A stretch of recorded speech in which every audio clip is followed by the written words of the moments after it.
பிரியமானவர்களே, இதனால் உங்களை சந்திக்க நான் மிகுந்த மகிழ்ச்சி அடைகிறேன். விசேஷமாக நாளை தினத்தில் நடக்கிற ஆராதனைக்கு உங்கள் எல்லாரும் அன்புடன் அழைக்கிறேன். நாளை தினம் ஞாயிற்றுக்கிழமை 4 ஆராதனை இருக்கிறது. நீங்கள் எல்லாரும் வந்து பங்கு பெறுங்கள். கர்த்தர் பெரிய காரியங்கள் உங்கள் வாழ்க்கையில செய்வார். அதனால் காலையில் 6 மணி 8 மணி 10 மணிக்கும் ஈவினிங் 6 o'clock 4 ஆராதனை இருக்கு. உங்கள் எல்லாரும் அன்புடன் அழைக்கிறேன்.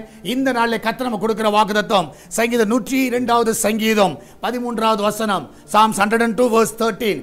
தேவரீர் எழுந்தருளி சீயோனுக்கு இறங்குவீர், அதற்கு தயவு செய்யும் காலமும் அதற்காக குறித்த நேரமும் வந்தது. நான் விசுவாசிக்கிறேன், குறித்த நேரம், கர்த்தர் அப்பாயிண்டட் டைம், நான் விசுவாசிக்கிறேன் இந்த நாளில் உங்களுக்கு வந்திருக்கிறது.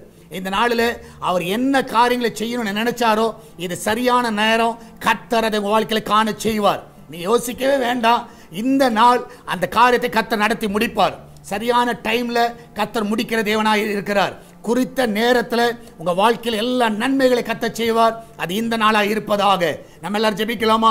ஆண்டவரே, இந்த நாளில் எங்களுக்கு சரியான அந்த அப்பாயின்மெண்ட் டைம்ல ஆண்டவர் எங்களை கொண்டு வந்து நிறுத்தி இருக்கிறீர். இந்த நாளில் எங்கள் மூலமா என்ன செய்ய தீவிரமாக இருக்கிறீரோ அதை அற்புதமாய் செய்யுங்கப்பா, அதிசயமாய் நடத்துங்க ஆண்டவரே. அற்புதங்களை காண செய்வீராக ஆண்டவரே. இந்த நாளில் வேலைக்கு போகிற பிள்ளைகள், வீட்டில் இருக்கிற பிள்ளைகள், படிக்கிற பிள்ளைகள் எல்லாரும் சுகமாய் காத்துக்கொள்ளுங்க. அவர்களுக்கு சரியான நேரத்தில் அவர்களுக்கு என்னென்ன காரியங்கள் நடக்கணுமோ ஆண்டவர் இந்த நாளில் அது தடையில்லாமல் கிடைக்க செய்யுங்கப்பா. விசேஷமாய் கர்த்தாவே, எல்லா கடன் பிரச்சனையிலிருந்து விடுதலை கொடுங்கப்பா. எல்லா பலவீனத்திலிருந்து விடுதலை கொடுங்க. எல்லா குடி நாவிலிருந்து விடுதலை கொடுங்க. எல்லா குடும்ப சமாதான கேட்டிலிருந்து விடுதலை கொடுங்க. எல்லா நஷ்டங்களிலிருந்து விடுதலை கொடுங்கப்பா ஆண்டவரே. நல்ல வேலையை கொடுத்து ஆசீர்வதிங்க. அந்த பிள்ளைகளை உயர்த்துங்க டாடி.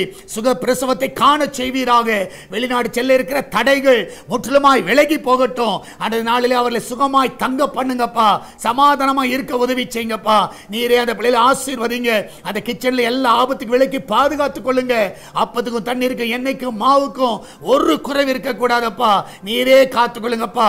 எல்லாவற்றுக்கும் மேலாக சால்வேஷன் டிவிக்காக ஜெபிக்கிறோம். அந்த தேவையை எல்லாம் சந்திக்கப்பா. இந்த நாளில் ஆண்டவரே, இந்த ஊழியத்தை தாங்குகிற பிள்ளைகள் எல்லாரும் ஆசீர்வதிங்க. ஜெபிக்கிற பிள்ளைகளை ஆசீர்வதிங்க. நன்மையினால் அவர்களை திருப்தியாக்குங்கப்பா. ஆண்டவர் எல்லா இடத்துல சால்வேஷன் டிவி ஒளிபரப்பு ஆகட்டும். சேட்டலைட் தடைகளை நீக்குங்கப்பா. லைசன்ஸ் தடைகளை நீக்குங்க ஆண்டவரே. எங்களுக்காக ஒத்தாசை அனுப்புவீராக. சரியான நேரத்தில் எல்லா காரியங்களையும் கைக்குடி வர பண்ணுங்கப்பா. ஆசீர்வதிங்க. இயேசுவின் நாமத்தில் ஜெபிக்கிறோம். ஆமென், ஆமென். பிரியமானவர்களே, கர்த்தர் உங்க கூட இருக்கிறார். தைரியமா இருங்க. எதை குறித்து கலங்காதீங்க. God bless you.